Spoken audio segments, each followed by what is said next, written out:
Hey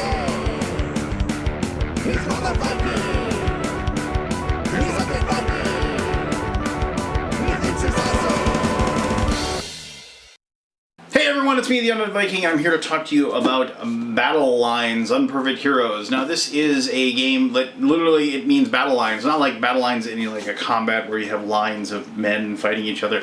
No, this is lines that you're battling in. So such as like the queue to get into a convention, or way back in the day when this is like 1,000 years ago for me now. Now, of course, you buy like concert tickets online. But back in the day, you used to have to go to the ticket office and wait in line, like stay overnight and for some things like that, where just to like be the first person in line to make sure you got the best ticket, that kind of thing. So, just those types of lines for like the porta potties, or just things like that, where the different characters, the different players want to get to the head of the line and be first. And if you are the person that pulls that off, you will win the game. This is definitely a confrontational game. It is a game of gotcha moments. But it is a game where everybody is involved all the time. It's for 2 or more players. I have played with as many as 6 people, and I have played with 2 people. I think right around 6. I mean, 6 is like a perfect number for it, and 4 or 5, kind of the same deal. There's not so many players that you kind of get bored waiting for your turn, but there's enough like chaos going on that everybody's just having fun. Everybody's just like having a yuck fest at like everybody's either success or non-success as the game progresses. The game itself, it was really weird. It comes with a deck of cards, but it actually comes with 3 different tuck boxes for the expansions that are coming out. I think they either came out now or are coming out very soon, which add even more crazy cards to the mix and present a lot of like fun little antics that are going on. The idea behind this is that it is all this crazy family, this like Waple family or Wapple family, that come from all walks of life, and they're always like, they're just beating the tar out of each other, trying to like be the first person in lines for all these different crazy things that they do. It sounds like when you first play the game and when you first present the game to somebody, they're going to say, "Oh, this game is just full of craziness and there's no real strategy or tactics involved." But actually, I mean, and this may sound weird, but there is a lot of decision making that goes on in this game, as far as like the spatial movement that you're making, your managing of your hand, and just like kind of like waiting for the perfect moment, for the perfect time to put a perfect combo together. Those are all things that are very, very present. This isn't a situation where you're just turning a card over, just rolling a die, and you're figuring something out. This is a game where of like seizing the moment, if you will, and making the best of your situation. But let me show you how the game is played, and then we'll come back here and I'll give you my final thoughts.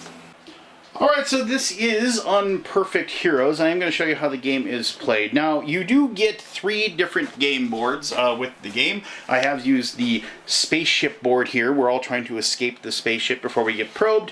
However, all the other game boards have both a front and back. Like here is a haunted house, here is the outhouse, here is like some sort of a convention. You're trying to get to the fantastic cool stuff at the end of the convention. Over here, this is the buffet. And I can't show you the back one. I apologize because I've already got it set up. But they offer up different options, a different narrative theme for that particular story. Plus, the numbers that have the booby traps, basically the spot that forces you to do something else when you land on them, is different on each one, and they will be highlighted like they are highlighted here on this UFO spot. Each person is going to take a character card or a character standee and place that on the board.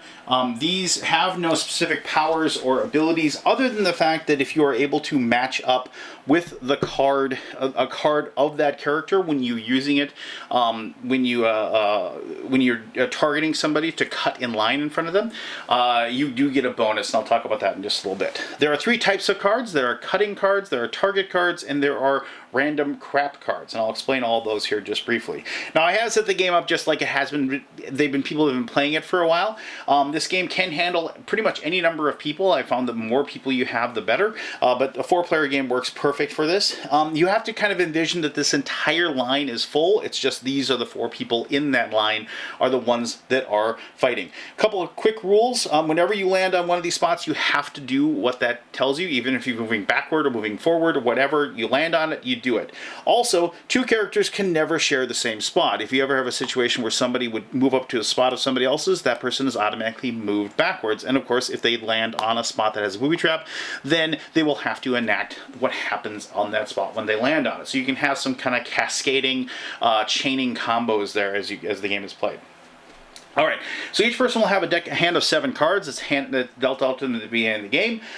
As you discard cards, you'll be able to draw more from the deck. At the end of any hand, when you are targeted or when you are the cutter, you can discard any number of cards from your hand and draw back up to 7. Though you have to declare the number you're discarding and then draw back up. You can't just like discard one, draw, discard one, draw, discard one, draw until you get the hand that you want. You have to say the number and pull it up.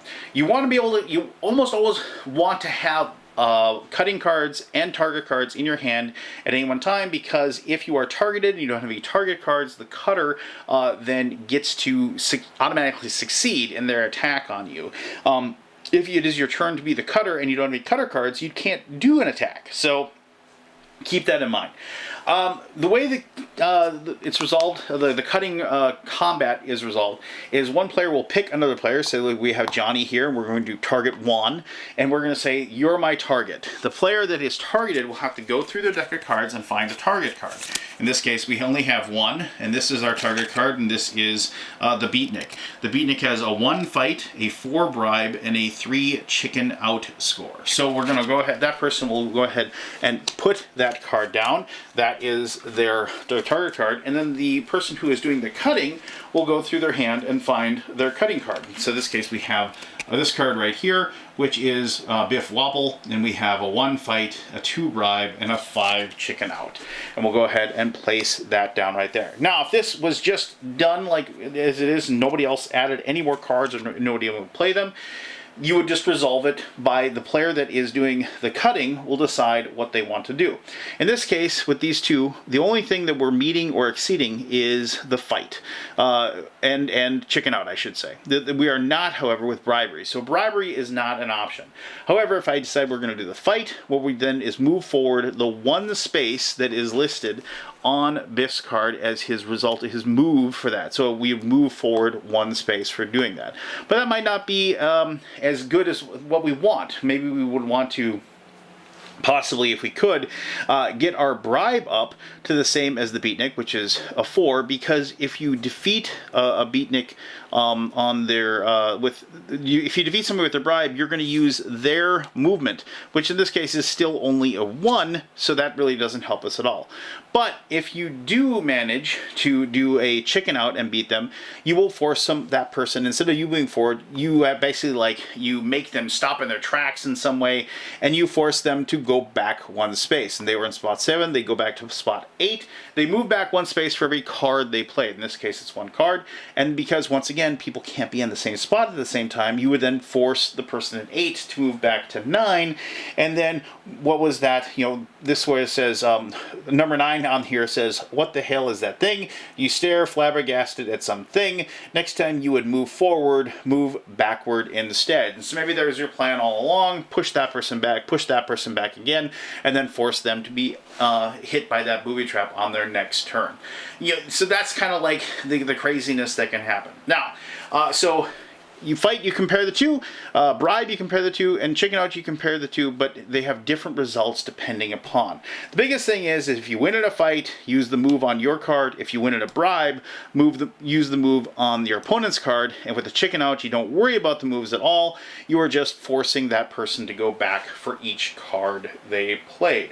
Now, if you double up on like your cutting cards, and you wanted to add another person to it, like say you really wanted to win at a bribe for some reason, you can, each player can take their turn and place another card down, and then you'd be able to combine the total scores. But even when you combine the total scores, you have to use the numbers on this card. You would use the numbers on this card if they double down with a target card of their own and added 1 to it, like so. like if they added another target.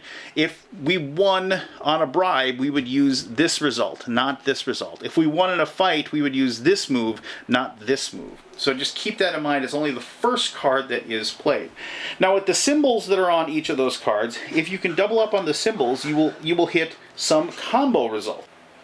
For example, if we used this card instead as our backup, we would have the combo of Runaway. Runaway either resolve the turn normally or move your opponent back one and yourself forward one. And we would use the special combo ability because we'd matched up those two symbols. Now what about the random crap? Now after you've played your 2 cards for both your target has played 2 cards and the cutter has played 2 cards, the players can play certain cards that are just going to change the effects quickly. So like here's one that says add 5 to the target's chicken out. And so like a target, if you played that, like you could prevent a chicken out result from happening, most likely due to like, because here we have, actually that would even help because this is a 5 and this is a 4, that's a total of 9, and this is 9 as well. So that wouldn't actually help at all. But let's see if we got something else. Like here we can, here's one that actually I like a lot, where you do this, you decrease attack and bribe moves to 1. So like, let's say somebody was like, oh, all right, I'm going to win, you got to move a 4, I'm going to pull off the win. You're a 4-way and like that person had a bribe before. Like they're going after this, even though like, let's say this is the first card they got played and it's a bribe score of 3. Well, you play that as your random crap.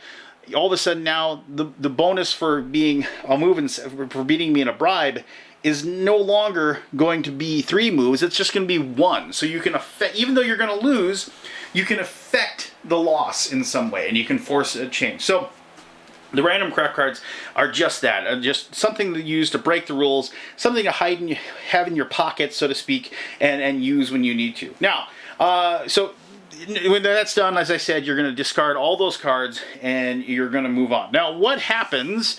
Now, let's say, like here, I'm going to actually use, here's Biff's card. Let's move Biff here and let's move like that. Just setting this up like so.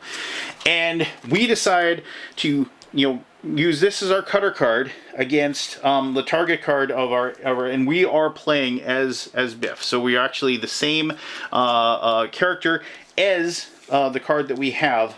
Like as the same as the Sandy is the card that we have, and so we're going after it. If we win the process, if we can take the win, we don't use the result of the forward movement of the bribe or the fight. What we get to do is we get to take that person's spot, just move all the way up and then force them back 1, because once again we can't be on the same spot at the same time. So if you do manage to get your card that is your character, it's always a good idea to hold on to that and use it in a very specific situations when you need to gain a lot of ground really, really quickly, because it will propel you forward faster, usually, than if you just get like a result of 3 or 4 or 2 moving spaces forward. In this case, like everybody's just going to take their turns until one person finally hits the escape button, and of course this one says escape, and then are subsequently jettisoned into space to die anyway. But it is kind of a funny little, like, don't take a game too seriously, don't take the results too seriously. This is a game of fast resolving combat and fast turns that keeps everybody involved, keeps everybody having a good time until somebody manages to somehow pull off the win. It is exactly what I think it is. It reminds me a lot of other games of this type. Magical Athlete is an older game by Z-Man that I remember that kind of played a little bit like this, and it's a fantastic game as well. Nobody's going to confuse this with something like a D-Mocker or anything like that, but it has hidden levels of strategy and has a lot of fun for players that are willing to just, kind of let down their hair and have a blast for like 15-20 minutes of just screwing each other over. But let me talk more about that in my final thoughts. Alright, so there you go. That is Unperfect Heroes, the Battle Alliance. So, I mentioned that it is a gacha style game, and I know if you say that to some people, they're immediately going to be like, oh, gacha. It's like, it's one of those games where it's just like you have the, I believe other people call it like the what is it? The pile of crabs game, where like crabs try to escape, but the other crabs grab and drag the other crabs back so they can't escape, kind of thing. And I agree that is sort of what this type of game is, but there's types of games like that just don't work. And there's types of games like this that really, really do work, and this is definitely one of them. This is a game where, yes, if you're in the lead, somebody is going to target you, but unless they have like that perfect situation where they're using a card that is their own figurine, they can't really like, jam you too hard. Like, I mean, yes, they can catch up to you and push you back one, but you're not really like, go all the way, like you're playing Chutes and Ladders and you get that big slide and you go all the way down. And because there isn't that sort of a situation, like the game lasts like the perfect amount of time for something like this. I mean, this is about, being a sore loser, jokingly, being a sore winner, jokingly, just everybody having a good time and having a good laugh as the game progresses. It is, a little tongue-in-cheek. There is some childish humor involved in here, but as I've gotten into the board game hobby and I've worked in the board game hobby, I have realized that there's a lot of us that take ourselves way too seriously when it comes to our game time. And yes, there are times when, yes, I kind of jokingly mentioned D-Mocker, but there are times when playing a 4-hour-long strategy game about German politics is definitely in order. But there are times when you need to just relax and just play something that you know the rules to, has enough meat on the bone, like this, that you can have strategy and have choices and have, like, as I said, like hand management, putting combos together, picking on the person that you're, like, guessing maybe they don't have a lot of good target cards in their hand. Definitely the person that drew only 2 their last time up, instead of the person who basically like replenished their entire hand, so you have no idea what they have. That sort of thing you have going on. And there's a lot to be said for like just the timing of when you play certain cards at certain times and things like that do come into play. Now, is there a lot of chaos? Is there a lot of luck involved? Sure there is, but nobody is going into this game thinking that it is going to be a completely like statistical, logistical situation. It is a game of confrontation, it is a game of seizing the moment, and it is a game of bashing people back to the end of the line so you can be the first person to succeed. And I love games like this. I mean, like, I'd have to think of like, there's games like any kind of games that have a line, like the Guillotine, the old game Guillotine, or it has a little bit of the Z-Man games Magical Athlete, if you're familiar with that.